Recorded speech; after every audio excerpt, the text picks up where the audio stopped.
Do you feel the love? Absolutely. When was the last time that you were amazed? When is the last time you had one of those moments where you went, oh, I can't believe I just did that? Versus, I cannot believe I just did that. When is the last time that you were so filled with love and gratitude that you knew you could take on the world? Or at least your corner of it? Yes. That's all about the intersection of divine love and the power of power.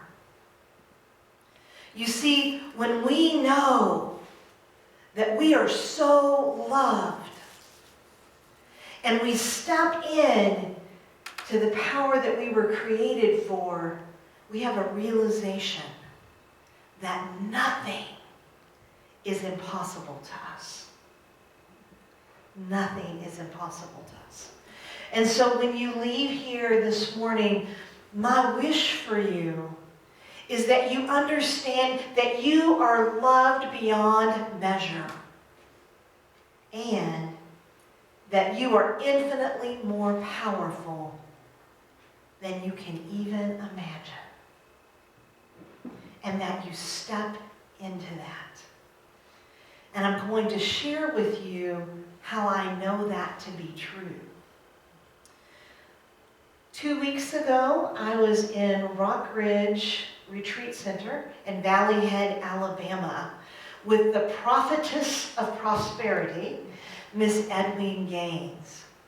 One of the things that she does as a way of giving back to Unity is she offers a 2.5-day retreat for ministers.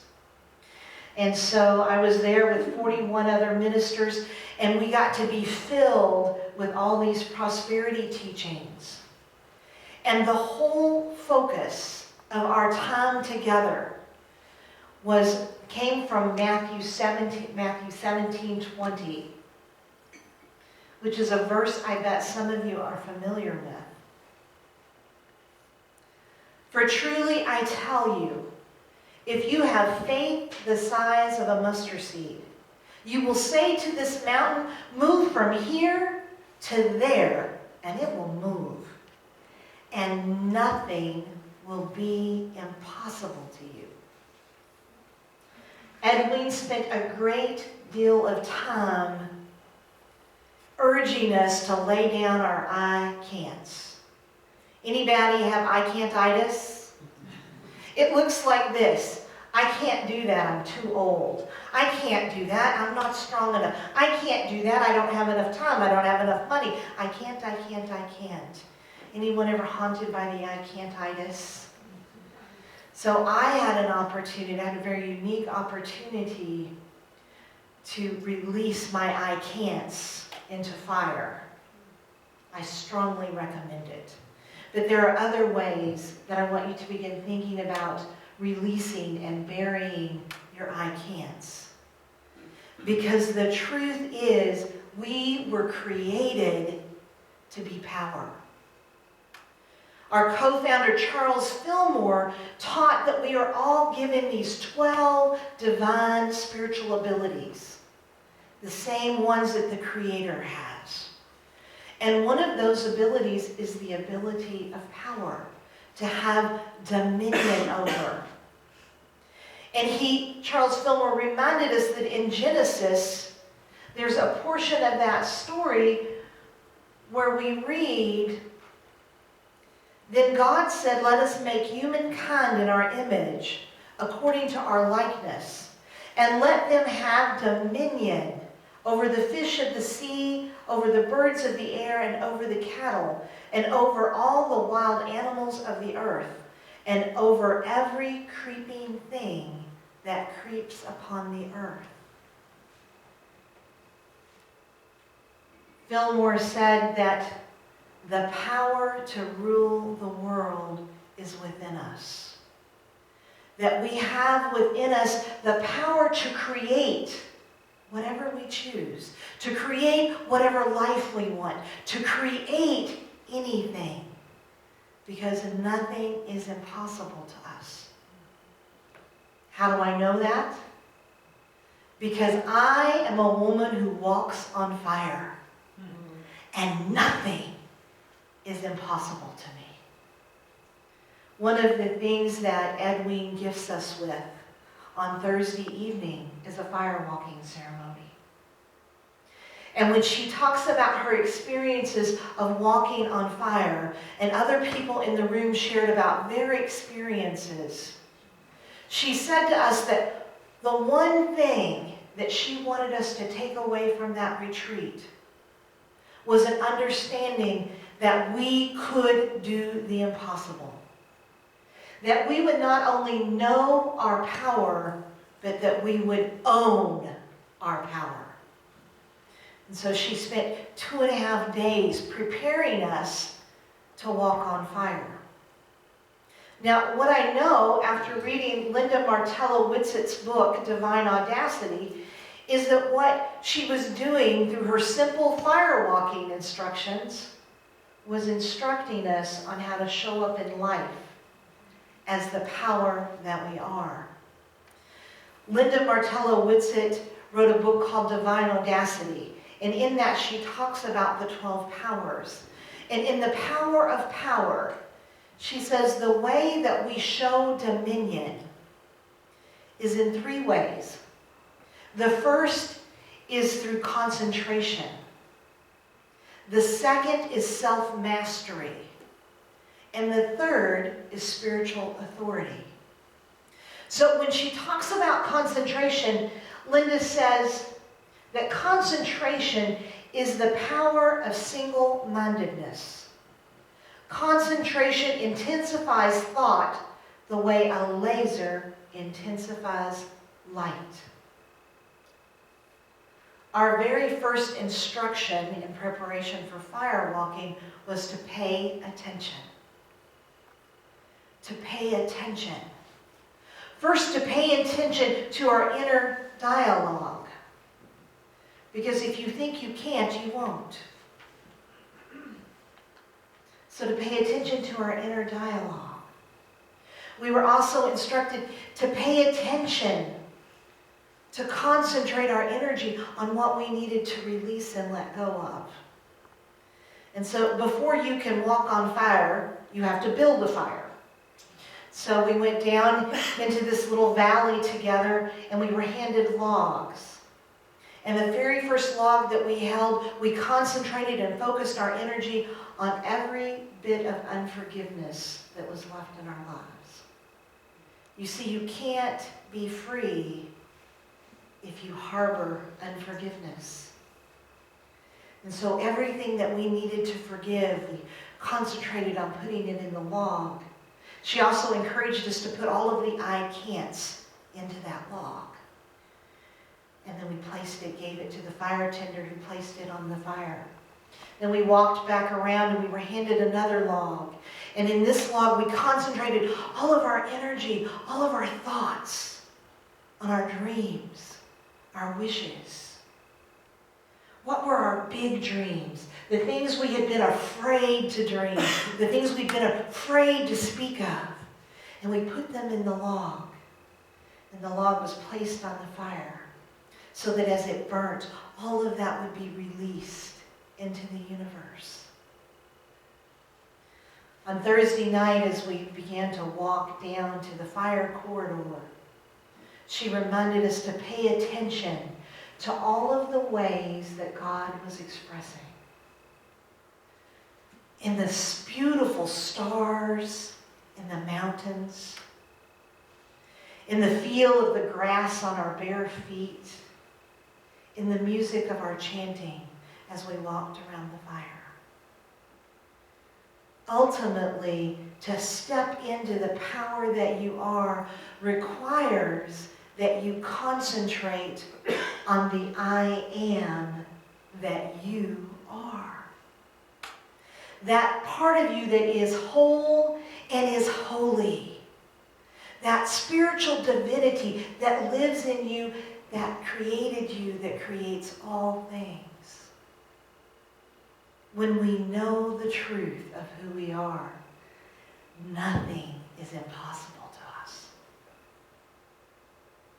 The second thing that Linda Martello-Whitsitt tells us is that we express power through self-mastery. So self-mastery is all about our capacity to guide our thoughts, words, actions in integrity with our infinite self instead of reacting from only human impulses.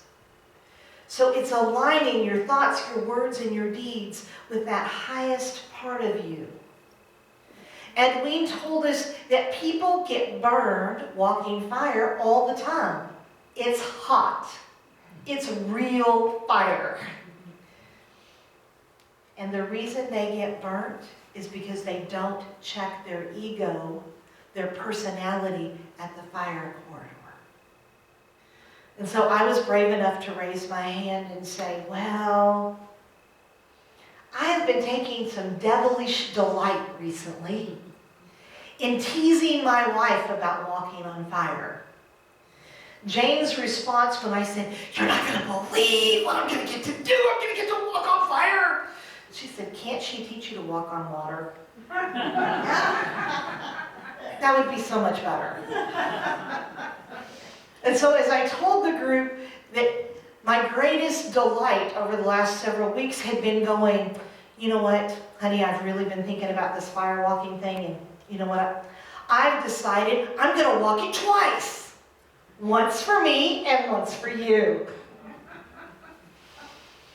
I will not tell you what Edwene said to me, but it became very clear that to walk the fire just to show off, just out of pride, was not going to be a successful attempt. Think about all the times we wrongly use our power. That we use our power to try to get people to do what we want to do. Turning on the tears, having a temper tantrum, twisting the truth a little. All the things that we do to try to gain power. And how truly that is not the true divine power that lies within us. That is false. That is a false sense of power, and it never ends well. At least that's been my personal experience. And so self-mastery is about aligning with what you know to be your highest and greatest good. And so most of us in the group, we had the afternoon off on Thursday, and most of us in the group spent time reflecting on what we needed to release and let go of. Reflecting on where there was unforgiveness. I walked a labyrinth made out of river stone in a beautiful meadow on Edwene's property. I also spent some time, as did many others, in the Chapel of the Chalice, which is a little chapel set up in the woods with stained glass windows where you can sit and be quiet. Making sure that as I prepared for this ceremony, that I was in the right state of mind, that I was aligned with my highest and greatest self, that I was aligned with that power that I am. The last expression of power, according to Linda Martello-Whitsitt, is that of spiritual authority.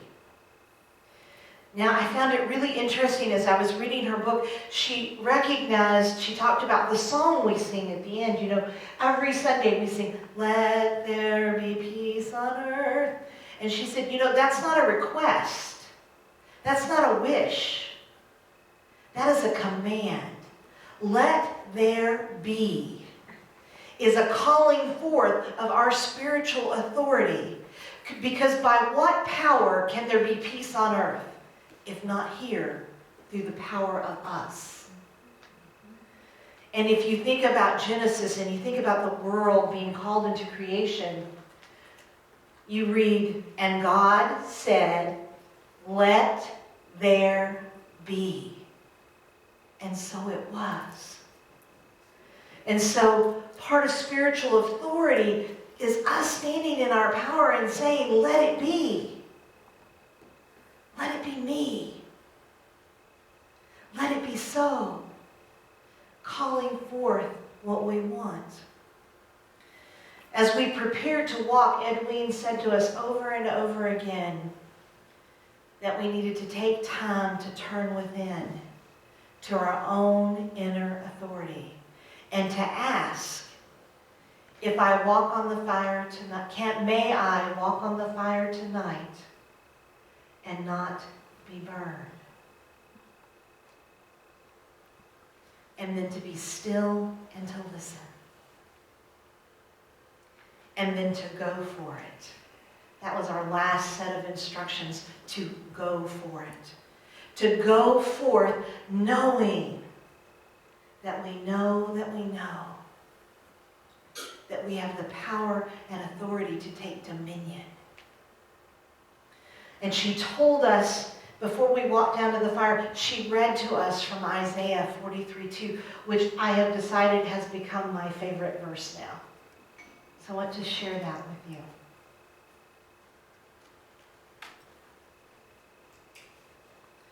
When you pass through the waters, I will be with you. And through the rivers, they shall not overwhelm you.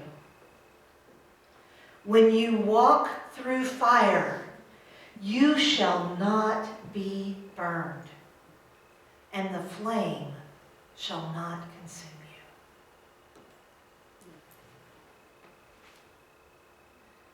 When we stand centered in our spiritual capacity of power, knowing that the love that created us is always with us, would never allow harm to befall us. When we stand centered in the truth, concentrating, having spiritual mastery over our thoughts, having spiritual authority, or as Edwene said in our fire walking instructions, pay attention, expect the best, and go for it. When we stand in the place of our power, nothing is impossible to us. How do I know? Because I am a woman who walks on fire, and nothing is impossible to me or to you. Namaste.